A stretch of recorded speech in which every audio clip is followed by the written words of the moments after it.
Have you ever heard the sound of freedom? Have you ever heard the sound of freedom? You're listening to The Flip Side with Noah Filipiak, connecting the reality of the gospel to the grid of life. You can support the podcast and pick up some sweet Flipside swag at www.patreon.com/Noah Filipiak. What is up, Flip-a-Ponamai? Welcome to episode 98 of the Flipside podcast. So glad you joined. Before we jump into our interview today, I want to give a quick shout out to Angry Brew. Got my Angry Brew here in my Flipside swag cup.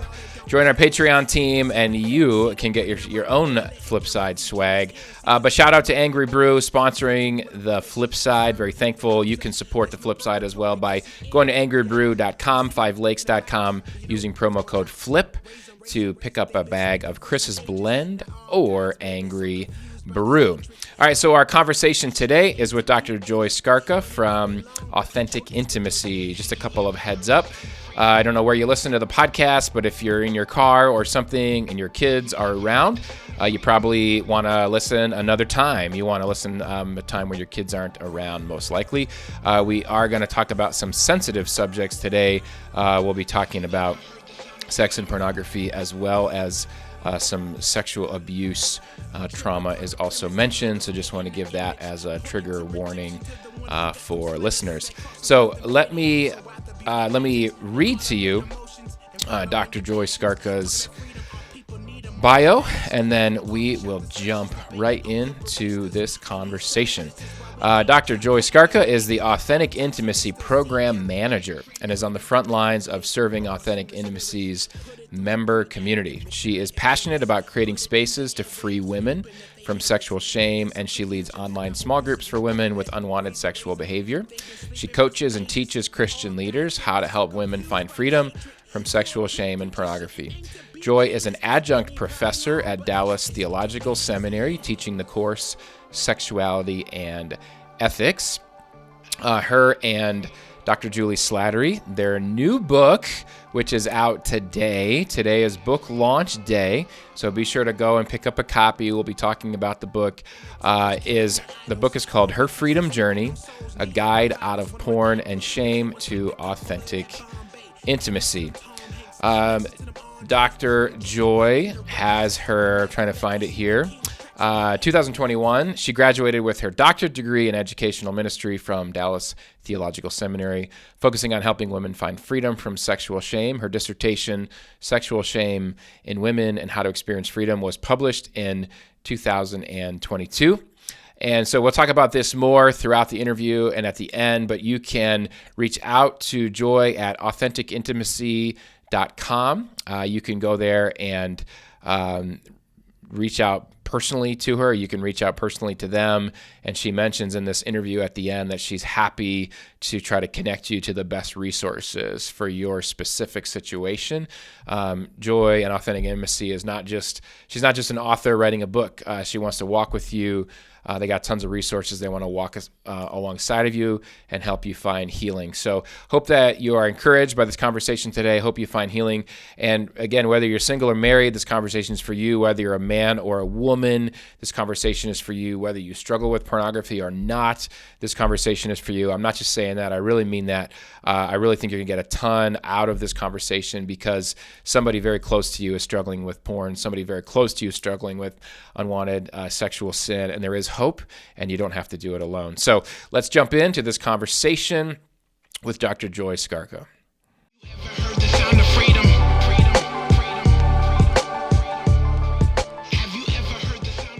All right, well, we are here with Dr. Joy Skarka. Joy, thanks so much for joining us on the Flip Side. Thanks, Noah. Glad to be here. All right, well, we're excited to help promote your new book, Her Freedom Journey, A Guide Out of Porn and Shame to Authentic Intimacy. We're posting this interview on the day of your book launch. So this is our little book launch party. Congratulations. Woohoo. And you know just as well as I do how much work it is to write a book. So thanks for celebrating with me. It does not happen in a day. That is for sure. It is a multi-year process. So you made it to the finish line. That's super exciting. Yeah, well, why don't we start with, can you just tell us why you wrote the book, co-wrote the book with Dr. Julie Slattery? Why did you write the book, and who would you say is your target audience for the book? Yeah, thanks, Noah. And so this book, it's crazy. Like you said, this is like years in the making. But even before we started this process, it was years of God redeeming my life and my story. So this book is a story and a testimony to God's faithfulness through sexual trauma, sexual shame, addiction, and then his healing in my life. So it's just been incredible to look back through this launch season, like, and thank God, wow, like, look what you did. And now Yeah. it's in a book form, which is also kind of scary, right? You're Yeah, about to yeah. release it to the world. But so I've known for a few years that I just had this calling on my life to help other women to not feel alone in their sexual struggle. Because I just felt so alone, so much shame, thinking I was the only one struggling as a Christian. I had never heard Christian women or men talk about women and pornography. And so I wanted to create a resource for women. And now, I mean, years later, there are other resources out there for women. But when I felt this calling on my life to write this book and years ago, I just wanted this to be the resource I would have needed as a young college student Yeah. struggling. Yeah. Yeah, absolutely. And I mean, you have your own unique, first of all, I don't think we can have enough good resources out there. There's no such thing, because when you finish one good one, it's great to be able to pick up another one. But you have your own unique audience. You have your own unique sphere of influence, people that you have a unique voice in their life. And so I think it's wonderful that you have this resource ready for them. The name of the book, I have a bad memory. I can't remember if I said it already. I said it in the intro for sure, but the name of the book is Her Freedom Journey, a guide out of porn and shame to authentic intimacy. Whenever we talk about sex, pornography on the show, I've shared my story at length here on the podcast, and I try to regularly interview others, men and women, when it comes to some would call it sexual brokenness. We're all sexually broken. That's something you guys talk about in the book. And you've already kind of alluded a little bit to your story, but I'm wondering if whatever you're comfortable sharing, just a little bit about your story for listeners. And the reason I ask is because I think for those men and women out there listening who feel like I'm alone, who feel like, oh, Joy and Noah, they sure have it all together. I could never be like them. I think it's just helpful for us. It brings a lot of grace into the room. It brings a lot of vulnerability into the room when we share a little bit of our story. And so I just wanted to kind of start there. Whatever you feel comfortable with, just tell us a little bit about what led you to this point, and what God has helped you overcome. Yeah, well, first of all, we don't have it all together. No, we do Right, not. Noah? Amen. Even as Even a now. soon-to-be author, published author, as you are, we don't have it all together. So let's just say that. Amen. But it's cool how God has really taken my story, my pain, and made it my passion. I feel like that's one of the biggest themes here is just taking the brokenness I experienced to then want to help others. And so I kind of grew up where there was a lack of sex education, or it just wasn't talked about. And I might have just been a curious kid. I had a lot of questions and just had a lot of shame for those questions. Mm-hmm. And so I think I first saw pornography as a fifth grader. I remember my friend just coming over, opening my laptop and showing it to me. I didn't know what it was. And I just remember thinking like, like, should we be looking at this? You kind of just felt like something was off, but Yeah. it wouldn't come back and be a part of my life until decades later as a college student. So my third day of my freshman year of college, I was date raped on my campus. Mm. And this was quite a wake up experience, I guess you could say. Before that, I was kind of just saying I was a Christian, but not living my life like I was, just looking for love in relationships and people and approval, and just always feeling empty. Didn't know that God's love was enough for me, Yeah. like could truly satisfy me. Didn't even know you could have a relationship with him. Just believed in him, but didn't know it could be like an intimate thing. And so I go to college, this happens, and it really took me down a path of like seeking for answers, seeking for help spiritually. Like, well, God, were you there? Did you care? Did you let Mm. this happen? Like all these huge theological questions. But in that time, then I also had questions about sex, like what had happened to me, maybe because of my curious upbringing and just being a curious person. I don't know. But it led me to Google, which is a bad Yeah. sex educator. Yeah. And that's what led me to pornography. So it started as like I said, an education tool, but then became my coping mechanism when I was angry, lonely, upset, recovering from the trauma, any emotion you could think of. You can tell it became a problem in my life when it changed who I was. So like Mm. I'm very extroverted, social. I throw all the parties and for my family, like I'm the party planner. And I would like in college leave friend gatherings and just go home knowing I was going to watch it Mhm. just like to escape the unhealed pain of the trauma I had gone through. So, and we unpack this a lot in my book, which is just one of my favorite things about the book, is because so much of my journey was I had to dive deep down and find those root issues of what has not been healed, what about my trauma and different parts of my journey. And that so much of that stemmed my addiction. And so I went on this journey of healing and recovery and all that. This all sounds, very short, but this is Yeah. a Yeah. few years worth Yeah. of time. Well, it's all good. Yeah. Thank you. No, it's great. I mean, obviously, we got to kind of consolidate a few things here into a podcast, but what would you say were kind of the highlights? And we'll get to this, we'll unpack this throughout the conversation, but some of the highlights of your recovery journey, some of the crucial steps along the way that got you out of that addictive cycle and into freedom where you are now. So the first thing that happened, I was involved with Crew. It's a college ministry Hmm. on my campus. And so I was going to Crew and had the secret struggle nobody knew about. And I went to a women's event and a woman went first and shared her story.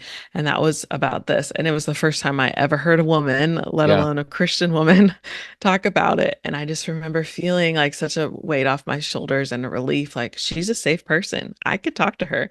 And so afterwards, I went up and told her I was struggling, and she connected me with a woman at our church who started discipling me. And we just met weekly at Panera. And it was basically a re-education of what Mm. does God's word actually say about sex. Like in my mind, his design for sex and sexuality was shame-based. It was you just stuff down these feelings, desires, you don't think about it.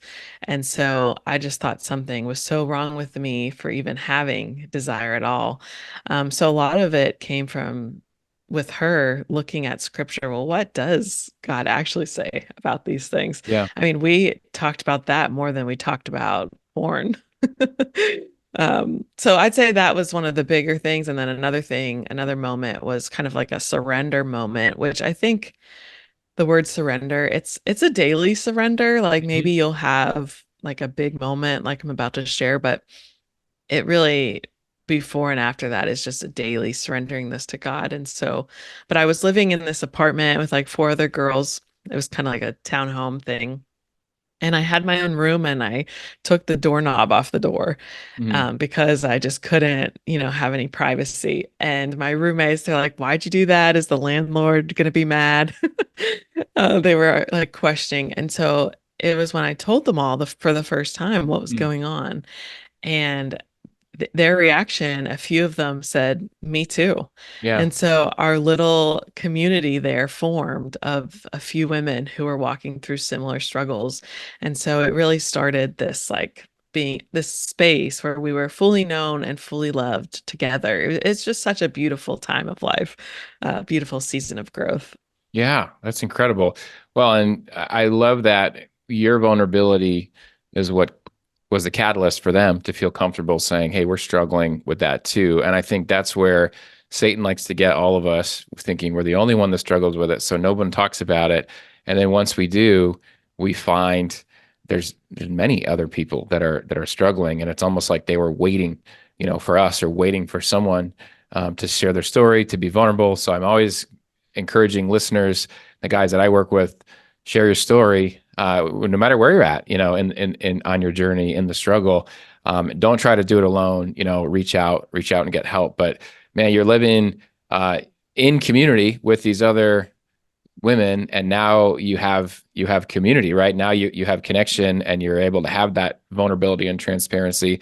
Can you talk a little bit about community and connection, and how crucial of a piece that is to all this? Because I think often with pornography, people might think, whether they're struggling or they're just like an observer, they're like, why do people struggle with this so much? People think of it as a choice. You just like stop doing it. It's just about the porn, like just flip the off switch. But where does community and connection come into this whole process? Yes, and just like you said, Noah, like porn isn't a woman's biggest problem here. Mm. I mean, it wasn't my biggest problem. But so often that's what we focus on, right? Like just what Hmm. you said, and that's the wisdom, the care that we're given. And I remember one time someone said to me, "Well, why don't you just pray more?" And I'm like, "I've been praying a lot. How much So more can I helpful. pray?" So like that's not going to work. So we do need to be so wise in how we respond when people share. So even if this isn't your struggle, if you're listening and you just want to help people better, just to be empathetic when someone shares and to listen and thank them for sharing because it's so scary, right? Mhm.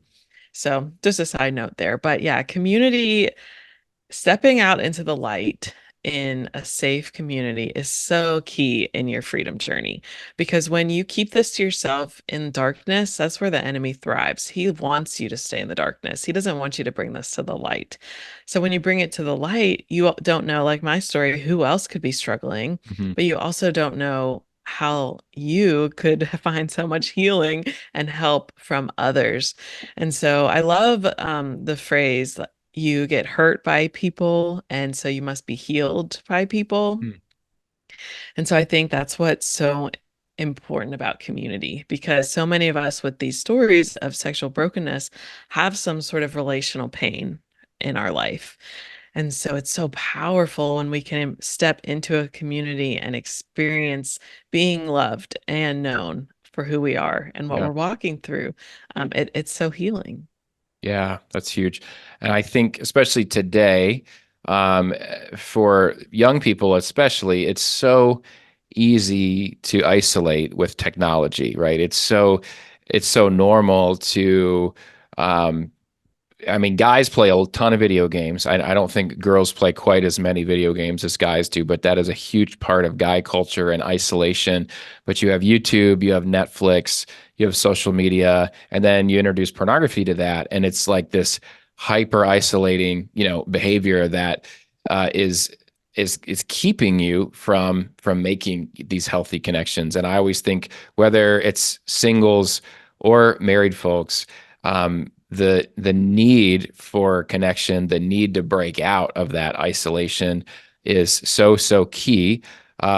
Marriage is not the answer to our connection. I think we fall into big problems when we go down that when we think Right. that approaching marriage. Though I will say, at least it puts another human in the house with you. I know single guys that are living alone in apartments, and they're not doing a ton, to get out socially, connect at their churches, connect just in the community.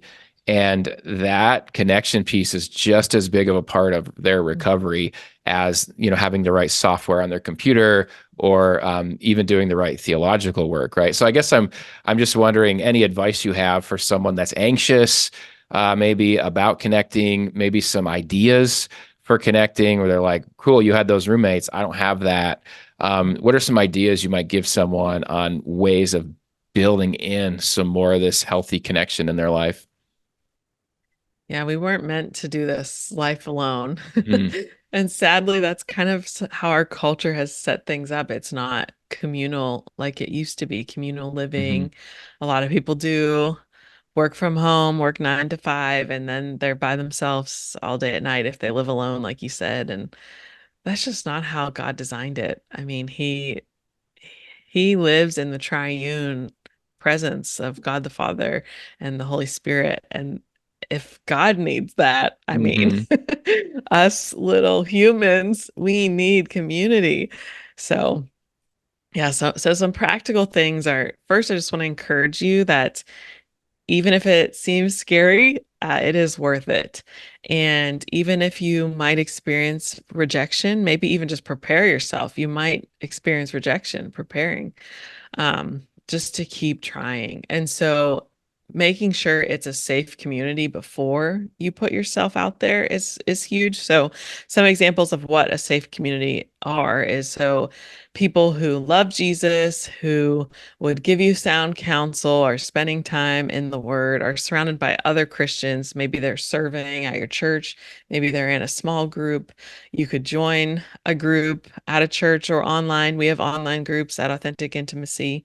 You can join serving teams at your church, even like getting involved in your neighborhood and your community. Those people you might not know if they're Christians, but at least you're starting to form some connections with Yeah. others. But yeah, sports teams, it's just so important to start somewhere. Um, and that too, Noah, like that's what we've seen at Authentic Intimacy. We have these online groups, and some people are like, can you really have deep connection and community online? They question it. But some people will say this is in their groups the first time they've ever talked about these Yeah. things. So it's such a great first step where you know, hey, other people want to talk about it. It is safe. It's kind of like a practice ground so that then when you go to your church, you already have this positive experience from your online group. So that could be kind of like a stepping stone for someone who's kind of afraid to do it in person. Yeah, that's huge. And I second that with our Beyond the Battle groups. Some guys have the same hesitation, and I would too. I don't like Zoom meetings. I don't like watching a conference on Zoom, but it's very different when you're in a room with people that are all there for the same reason and you just are getting vulnerable right off the bat. I would say it's even easier to do that online than it is with Oh, people that yeah. you know at your church, because people you know at your church, you have like this history, and if you know, I don't know, even if you're married, like they know your spouse, there's a lot of kind of interconnectedness there. But online, when you're in a trusted space like Authentic Intimacy, our groups with Beyond the Battle, you know, it's amazing what I've seen God do there. And I agree. What we're doing is we're sending these guys who have now strengthened their muscles of vulnerability, and they've seen how life transforming it is. And they're going, this isn't in my church. We're sending them back to their churches and to their small groups and their friends and their men's groups, and they're saying to do it there. And I hear that's what you're I saying, the love that. same with Authentic Yes. Intimacy groups, right? Oh, I love that, Noah. And it's just so true. Like, we need these conversations in our Hmm. churches. And so maybe some churches aren't having them yet, and that's okay. You and I, we both have these online ways to start the Yeah, conversations, experience healing for yourself, and then you can be trained to go and equip and have absolutely. these conversations with others. So, and Yeah. to me, it's what a beautiful picture of multiplication and discipleship. So, you are doing great work in your ministry. Thanks.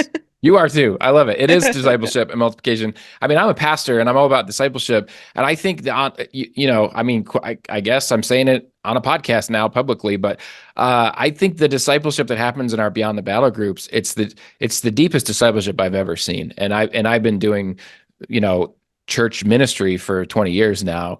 And the formula is, or the, you know, as a friend of mine likes to say, this, the secret sauce is we just get vulnerable right away. And I'm not bashing church small groups. I love church small groups, but church small groups are places to find friends, connection. You need all that stuff. And hopefully you can take those friendships and over time build up trust to like share some vulnerable stuff. We skip all those steps and we just get vulnerable right away because Right. we're all there for recovery. We're all there for, hey, I'm struggling with this sin and I need help. And so it's incredible discipleship that happens. Let alone, and let's kind of shift gears here. You guys in her freedom journey, you know, you talk a lot about the gospel. You talk a lot about Jesus. There's a lot of scripture in there, and I think it's really helpful to point out for, you know, women listening that are considering picking up the book or joining one of your groups, or men listening as well, that this isn't just about porn. This is about discipleship. This is about Jesus. Can you talk a little bit about, and I think for some people that's totally off the radar. They go, "What? Why would you talk about Jesus when you're trying to not look at porn?" Right? So, what's the connection between those two things? How does Jesus and the gospel play a role in this? And it really becomes discipleship in the end.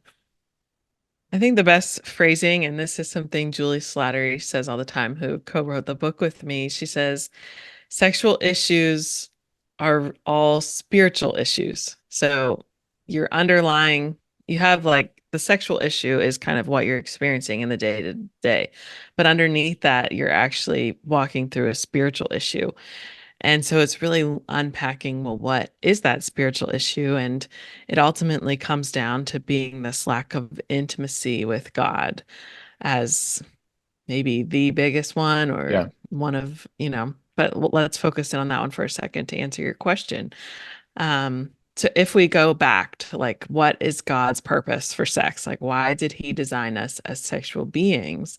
It's to point us back to him in this metaphor and to just show, and this might be complicated too. This could be a whole nother podcast episode, but it's to really help us understand his love for us and our desire to be in relationship and community. And it points us back to him. And so if we are looking for intimacy, that longing to be known and loved in sex, random sex, or in porn or Yeah.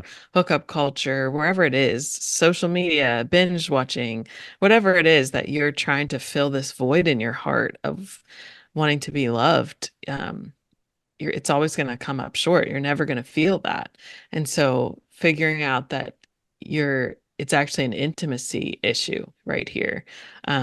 And figuring out how to find that in God. And, early on, I've had some women say like, well, I feel like I have a relationship with God. I feel like I am praying, like we talked about earlier, the pray more thing. Hmm. I just encourage them like to press even deeper into their relationship with God. Like it's not about following rules. It's not about doing the right thing, but it's about loving God so much. Then out of that, you want to obey him. You want, and your heart changes, your posture shifts, your behaviors will change. I think so often as Christians and ministries in this recovery field, like sometimes, and historically, we focus too much on the behavior change when Hmm. really we got to get to those heart issues, the spiritual issues that we're talking about. Would you agree that that's kind of one of the bigger issues you've seen with the men you work with? Yeah, absolutely. I would say, so I'm 41. When I was in college, 20 years ago, 18, 19, 20, is when I'm reading the sexual purity books, so to speak, that were out at the time. And they were so behavior based, and they were so behavior based and symptom based, and also, and they didn't deal with the root issues. And so what I ended up doing is bringing the same kind of root issues that I had into my marriage. And they also were books that were pointing for guys. It was books for guys, and look to your marriage as like your sexual salvation. Basically, everything's pointing towards your wife, your wife, your wife, your marriage, your marriage, your marriage. And I was never taught how to not objectify women. I was just taught to objectify my wife instead. And so these selfish desires I had for sex, the selfish gratification for sex, 1 Corinthians 13, I always like to point out, it says love is not self-seeking, but that whole approach was very self-seeking, right? And so I took that into my marriage, and the treatment for it was like the symptom-based stuff. And I'm always on the record. I'm all for software. I'm all for, and I promote accountable to you and covenant eyes. I think we often can be prideful and we don't want to use those things. But when we're just talking about symptoms, I mean, the solution is Jesus. I mean, at the end of the day, like you talk about in her freedom journey, we have needs. And you even said on the episode already that porn was your way of coping with your deeper problems and with your unmet needs. And if we just focus on the symptoms, those deeper problems never go away. Those unmet needs never go away. And really, we're just going to, maybe you can stop looking at porn. Well, you're just going to find some other unhealthy coping mechanism, right? To meet that need instead, unless you get it met from the source, from God himself, his love for us, which is what we were created for. Exactly. And so many, if we're speaking to women too, or just to know women more, we'll just trade it in for it's commonly linked to binge eating. Like they'll stop watching porn, but now they have an eating Hmm. disorder. It's super common. And so because of the dopamine Yeah. rush. And so, yeah, we have to help men and women see there's a bigger issue here. And thanks for sharing some of your story there. That's so relevant. And even women they think that marriage will fix their porn problem too. Hmm. Um, so we're right there with you. Yeah. No. Can you talk a little bit about to kind of shift gears a little bit? What was we'll start, it's kind of two related questions. I'll start with the first one. What was it like for you, and maybe still is, but particularly in those college days, you said at Crew, you heard a woman speak about pornography in her life, and it was the first time you'd heard a woman talk about that. And I believe in your book, you mentioned the stigma that you felt. I feel like women who are struggling with porn in the church undergo a double stigma because the topic is already stigmatized, but when it's addressed, it's nearly always only addressed to men. And so then are you feeling like, well, I'm ultra, fill in the blank. How do you feel Mhm. when your sin isn't even mentioned when it's mentioned because it's only mentioned to men? What's some of that stigma that you endured in the church? I think that's really important for listeners, for pastors, for men and women listening to begin to understand. Right. And this, Noah, could be such an easy thing to change in our church culture. So, for example, in sermons, the pastor might say, okay, hey, we're actually going to talk about something really hard today, or we don't talk about this a lot. We're going to talk about porn addiction. Hey, men, this is for you. Women, you don't have to listen right now. Like, tune out. Like, I've heard that a few times, or people have said just examples of, let's narrow in, let's focus on the men and calling the men to this. And like, yes, just a simple change could be made in their wording if they could say, men and women struggle. And that's so if you're a pastor, one little tip there. But Yeah. yeah, so for me, like there was a lot of shame before I heard her talk at that crew event because that was my situation. I'd only heard my pastor mention porn one or two times, only for men. We did like even looking back at high school, I was in this church group and the women, they divided us, boys and girls. And I remember the guys got the porn talk and the girls got the modesty talk, right? Hmm. Mm. And I just remember, man, should I have been in that other room? Like that was what I thought. Like, Yeah. well, what is so wrong with me that I'm with the girls, but I'm struggling with the boy thing. And so that's just adding more sexual shame on you. So that was kind of high school me. And I wasn't even struggling with porn then, which is so fascinating, but I still felt this shame and just because I did have so many desires and questions. Hmm. But Yeah. so then flash forward to starting to do this kind of ministry work. Someone said to me, a loved one said to me, do you want to be known as porn girl? Like, why would you talk about this? You're going to be porn girl. And man, that stuck with me for a while and kind of Mm. I was like, wow, do I want that to be my identity? Um, and my sweet husband, we were dating at the time, he said, I was telling him, how I'm struggling with this. And he said, you're not porn girl, you're freedom girl. It's like, Hmm. oh, what a such a better perspective. Like, Yeah. yeah, I'm talking about these really hard things, but the goal isn't to talk about porn. And I even have to remind myself about that now. Like, as I'm posting on social media, I'm like, the goal isn't for me to just keep talking about porn. The goal is to talk about God and the freedom that comes from Him. And so that's my purpose. My Hmm. purpose is to talk about Jesus. And so Yeah. that gave me like a new perspective. And so sometimes, you can kind of still feel those shame cycles creep in, but I think, yeah, just being a woman talking about this just is even harder.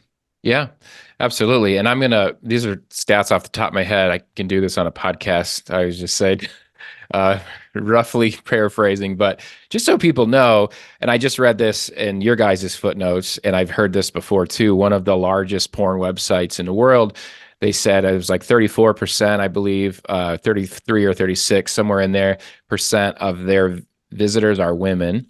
I quote in my Needed Navigation book for teens that, again, I'm roughly paraphrasing from memory, before boys turn 18, I think it was 90 to 91% have seen porn, and it was 62% of girls have seen porn, kind of like you did in fifth grade, at least have seen porn before they turn 18. That's 2/3 of girls. And then there were you can grab, research of different places and where they're getting their research from. But I've seen up to, 60% of women of certain demographics are looking at pornography. And so I do think it's really important to mention that, because I think when I was growing up, and perhaps the stats were lower back then, I don't know, but I think they were lower because I think they're growing every year. But this is just simply not, factually, statistically speaking, this is not a guys only issue, and there's major problems and pain, and it just makes things much worse when we talk about it, right, as an only guy issue. So I don't know, you've researched this a lot as well. Is there anything you want to add on to that, just of making people aware? I think there's just an awareness issue at times, that this is a pretty significant issue among women as well. Right. And, Noah, some of those numbers are just women who have admitted, that Right. Yeah. so because shame just keeps you in the darkness. So I bet they're even higher. So that's one thing. But also, when I hear stats like that, and I'm a parent as well, it just makes me think of the parents, of how we need to, if you're not talking to your kid about sex and porn before age 7, which ages 7 to 11, some studies say 7, some 11, are the average age of first exposure. Like, if you're not talking and having these conversations to your kid before 7, like, you're missing the marks, the point. It's not too late. Like, it's better to start than not do it. But Yeah. Just to encourage you, like, you got to have these conversations. And would you rather, if you're not giving your kid a sex education, who's going to do it? Porn or Google? Google, Yeah, their friends at school. the culture, school, their friends. We want to be those people who are helping them navigate this. Yeah. And there's so much to navigate. We're giving our kids phones when they're like in kindergarten. And it's like, it's like you put a closet in your kid's room that's just filled with, narcotics and, violent weapons, and you just shut the door and go, it's all right, they won't open the door. It's like, it's in their room. They're going to get curious. They're going to go in that room. They're going to start looking around. And it's just a matter of time. And let alone, you can hope for the best, but you had a friend in fifth grade, right? And your friend's like, hey, look at this. And that happens over and over and over again. Yeah, and it's sad to know, I've done some research on rape culture as part of my doctorate, and just seeing some of the trends of young men who started watching aggressive porn at such a young age, and then have decades worth, are more likely to be sexually aggressive to a woman. So yeah, it's just sad that porn is what is discipling many of our children. And so we have to start talking about this more. I know we are starting to, but no, I agree. It needs to get beyond the podcast sphere. It does. It needs to become a normal part of discipleship in a church, in, children's ministry level, certainly teen youth ministry level, and then up into, big church or whatever you want to call it. With this book I have out for teens, I'm just so surprised as I try to promote it that youth groups often don't want to touch the topic. They don't want to go near the topic.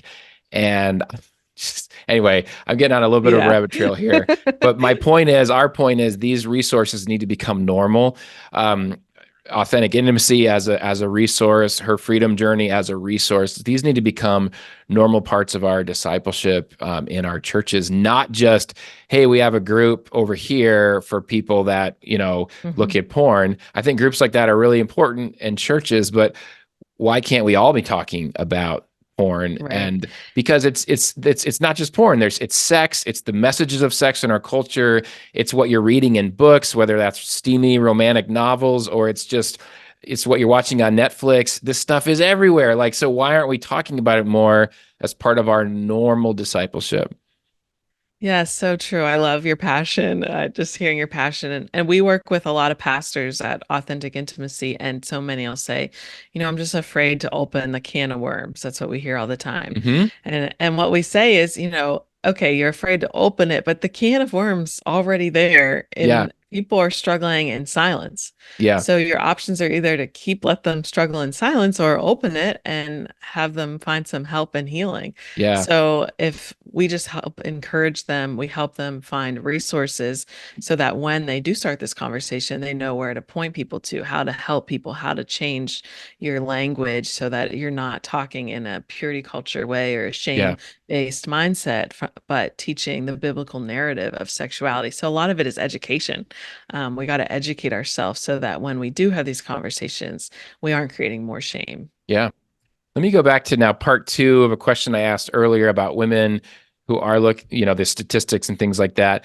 There's a large contingent of women who aren't looking at pornography as well. I think that contingent is larger than the amount of men, I think, who aren't looking at pornography. And so in the work I do, which is primarily with men, I don't want to diminish when I ask this question. I don't want to diminish betrayal trauma. I don't want to diminish how wounded a wife particularly is when her husband, is looking at porn. But I do think there's this interesting intersection that we don't always talk about. And it's that if a Christian woman would perhaps see porn as one of the worst sins in the world. And again, when it's your husband, there's a level of betrayal there that is, much different than just an objective sort of case study.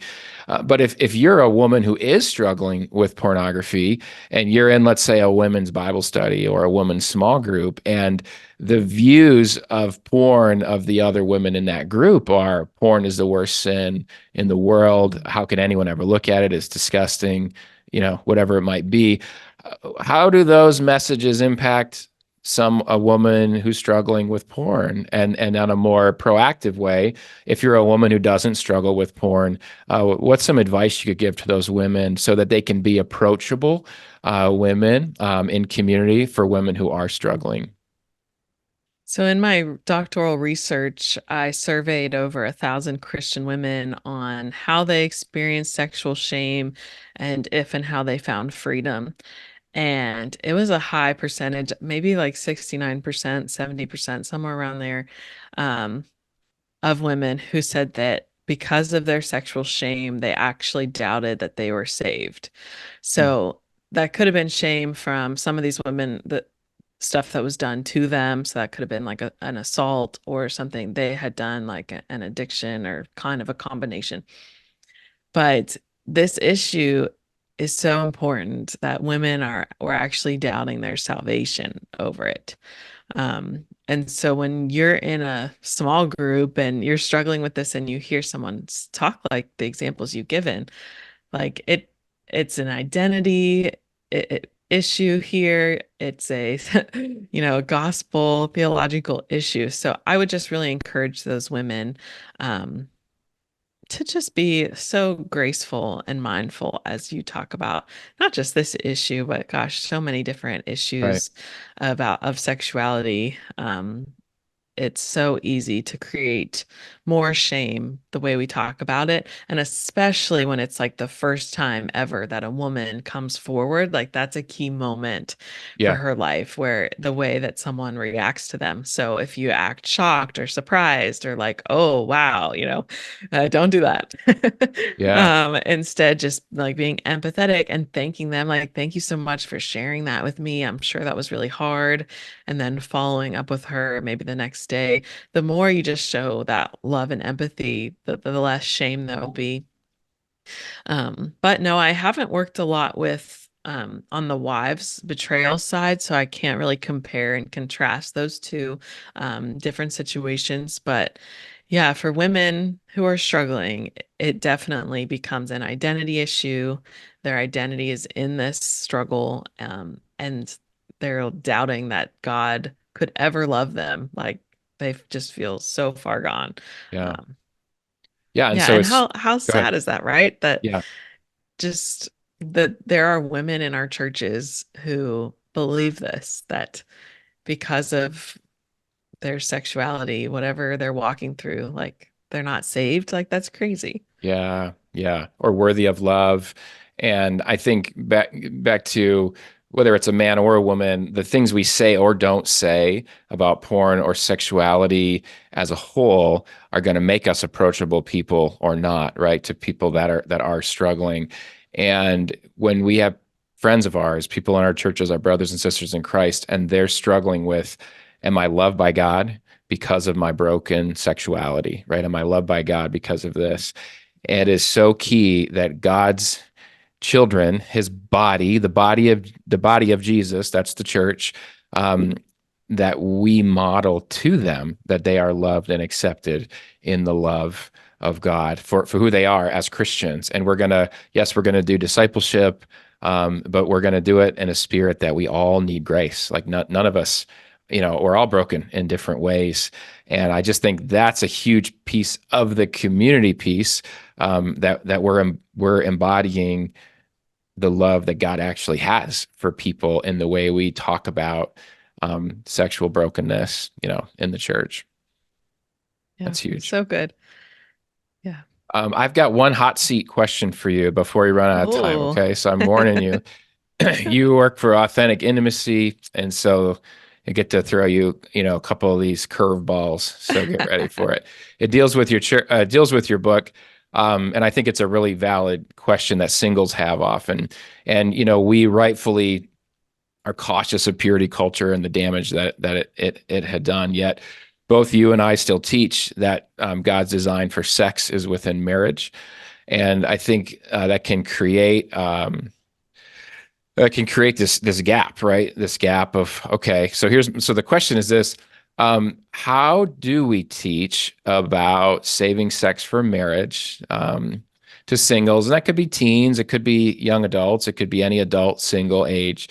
So how do we teach about saving sex for marriage without inadvertently teaching people to suppress their sex drives for when they do get married? And I've seen research, and maybe you can back me up on this or correct me if I'm wrong. And just some of this is just anecdotal, where the messages women received in the church in the evangelical setting about sex has, maybe I'm saying it wrong, but they have lower sex drives, lower libido than like a non-Christian woman would, right? That's married, the same age or whatever. And there's been these connections made with what they were taught in the church, like sort of that purity culture teaching taught them to suppress their sex drive. So then when they got married, it's like, hey, right, sex within marriage. And then there's just not a lot of interest there, or not much interest. And I always want to say, there are exceptions to the rule. There's men who have the lower sex drive as well. But statistically, it seems like this is a relatively big problem. And as we teach, how do we teach on this again to singles without with giving them some practical steps of what to do right now in their singleness, and to not set them up for more of that type of fruit when they enter into marriage? right. That's a big question, Noah. That could be a whole nother episode. Hey, part 2. But yeah, part 2. But let me know if I missed any part of your question in answering this. But what I first thought of was it's called the flipped switch myth, where Christian women, once they get married, all of a sudden they go from not being a sexual being to all of a sudden I'm a sexual being. So much of this is needing a sex education, going back to what does God's word actually say? Let's read that, God actually talks about this, a desire and Song of Solomon. Like, let's read that together. So much of it is education, not skipping passages of scripture to preach and teach on, having these discussions in small groups. One book I love, it's called The 7 Myths of Singleness by Sam Alberry. Such a great book. We go through it at Authentic Intimacy a lot in a group study, and it just teaches you, it talks through some of these myths of, marriage and singleness. And so that's a great place to process this if you are single, and even if you're married and you're discipling or mentoring single people. So education is key. And then I would encourage people, the more people who are willing to share their stories, like being honest about, hey, I got married and it wasn't this amazing Yeah. honeymoon moment, or like it wasn't this flip of the switch where everything was perfect and easy. Because if people don't hear those stories, they're going to just believe that fairy tale story that, oh, my wedding night's going to be out of this world kind of thing. So the more people like sharing your story, my story, and sharing these stories, you know, publicly in our church communities, on stage, or in a community group, whatever that looks like for the churches. Um, so I think, and then also I'd say teaching and including a theology of singleness in your church ministry.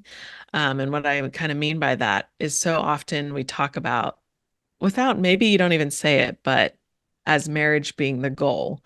Like you mature, you pursue holiness. Okay, the end goal is to get married. In a opposite sex marriage, like that's portrayed as the goal. But I love Jackie Hill Perry. She says this in Gay Girl, Good God.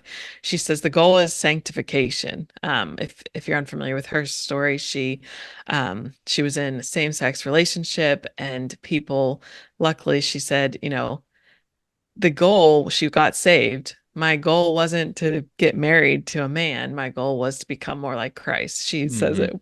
it in a more beautiful way. But I think if we talk about that a lot more, that'll help our singles as they're journeying through this. Yeah. Well, thank you. And tell us about, I'll kind of let you out of here on this.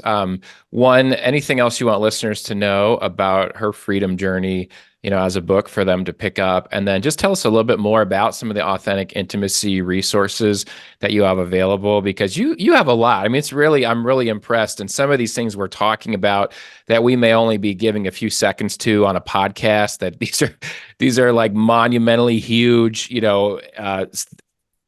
places that people need to spend a lot of time in.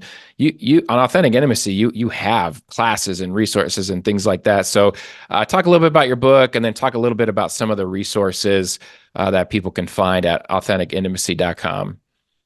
We do have so many resources. It's a blessing and a curse sometimes. But yeah, so our book, Her Freedom Journey, it's an 8-week study. And so you can go through it on your own and treat it like your quiet time every day, your time with the Lord. Or you can go through it in a group. And we have a facilitator's guide that is for free online if you want that, if you want to lead a group or gather some friends.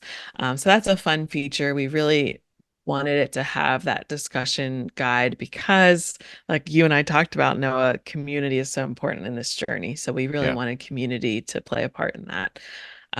And so, yeah, I would just encourage you. One thing I'd also would just say, if you're struggling with any unwanted sexual behavior, like we didn't even talk about masturbation today, throw that in there.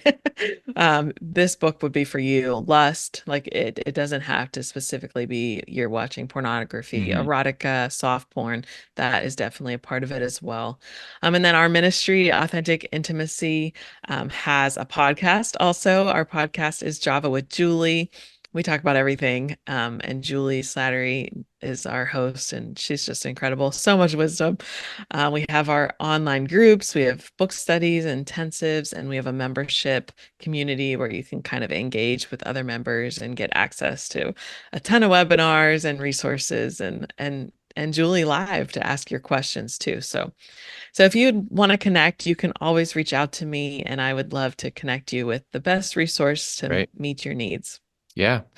Thank you so much, Joy. This has been really, really great and really helpful. I love the new book as a resource, and I love exposing my listeners to some of the resources that you have, the groups. And again, just so you guys have groups for married couples, you have groups for women. I know there's some resources for men on there as well. But I mean, I know just in my own settings, we have marriages that have been blown up by, unwanted sexual behavior, and you are doing the recovery work for couples, for singles.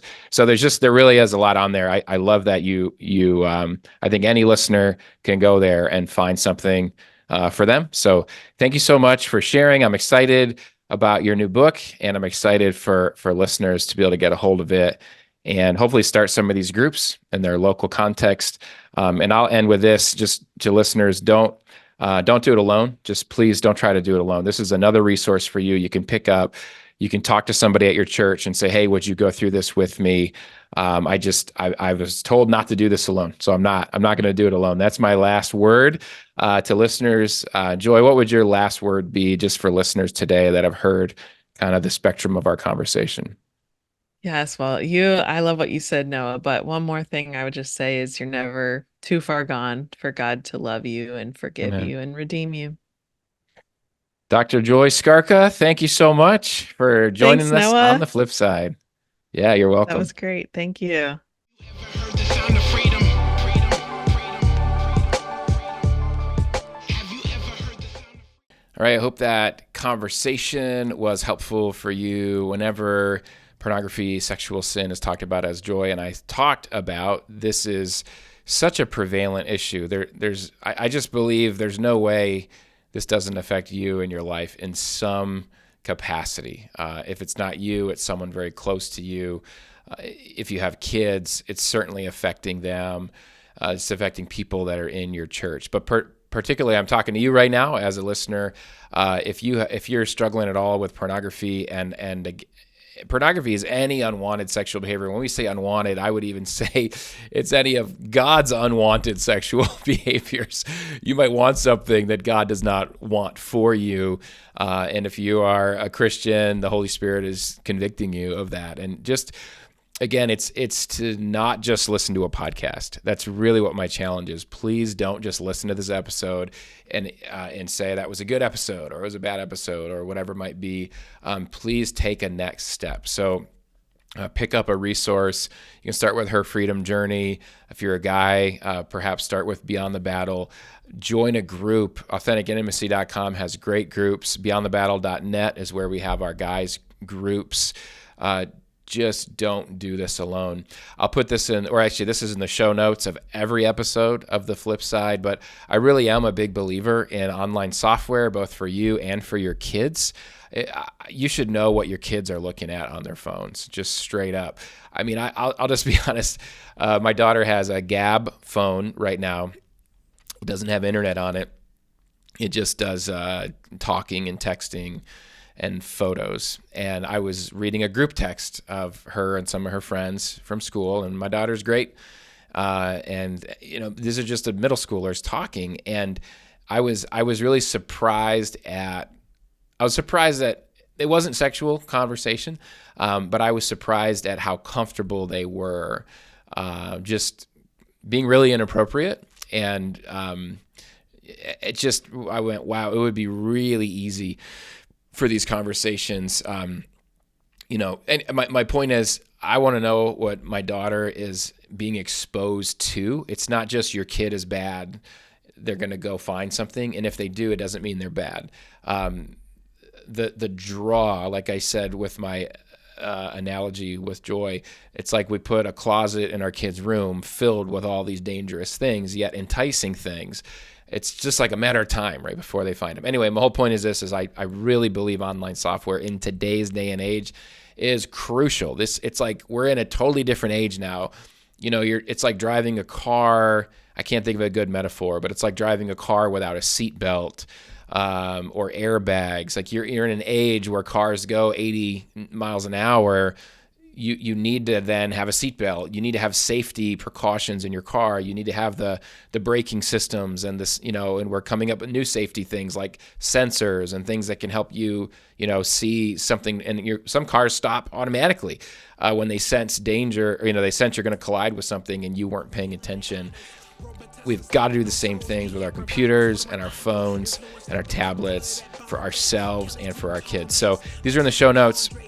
But for listeners, I recommend two softwares. I recommend using them together. I use them together, and I think any accountability software, there's always going to be some holes in it. And when you have two that do two different things, they can help catch the hole of the other one. They're both relatively inexpensive. Covenant Eyes is one of them, covenanteyes.com. You can use my promo code BEYOND, and you'll get your first 30 days free. So real quick, again, that's covenanteyes.com. Promo code is BEYOND. The other software is Accountable to You, and the website, it's in the show notes. It's a little bit clunkier. Don't use www. Just type into your URL the letter A, the number 2, the letter U. That's A2U.app, app/beyond. So one more time, A2U.app/beyond. And that'll get you 30 days free of Accountable to You, which is a keyword-based software. And Covenant Eyes is a visual, the pictures that are on your screen based software. Do it. Get some accountability in your life. I talk about this in Needed Navigation. If you want more of a step-by-step guide, pick up a copy of Needed Navigation, and I have a few pages on online software in there. But don't do it alone. You know, I'm with you, but you need someone that can walk with you on this. So AuthenticIntimacy.com. There's great resources there for men, women, and for married couples. And then BeyondTheBattle.net. If you're a guy struggling with unwanted sexual behavior and or pornography and anything relating to your singleness or your marriage, come check us out and join a group. Thank you for listening to this episode of The Flip Side. If The Flip Side is helpful to you, it's highly helpful on this end to keep The Flip Side sustainable if you can become a Patreon member. Patreon.com/Noah Filipiak. Thank you so much for those who are already giving. It is greatly appreciated. I will see you next time on The Flip Side. The Flip Side with Noah Filipiak is a Beyond Ministries production. Copyright Noah Filipiak. www.noahfilipiak.com. Theme music by Kyle Lake at K-Lake Music. Used with permission. Please leave a review on Apple Podcasts and subscribe wherever podcasts are found. It's time to bring me closer. There's no purgatory, cause you're in or you're out. When you see him in the clouds, then you know it's going down. Raise them, raise them, raise them. They've been sleeping for some ages. Now all God's babies so confused by this hatred. Pulpit preachers shouldn't aim to be A-list. Money probably long, but short is what your days.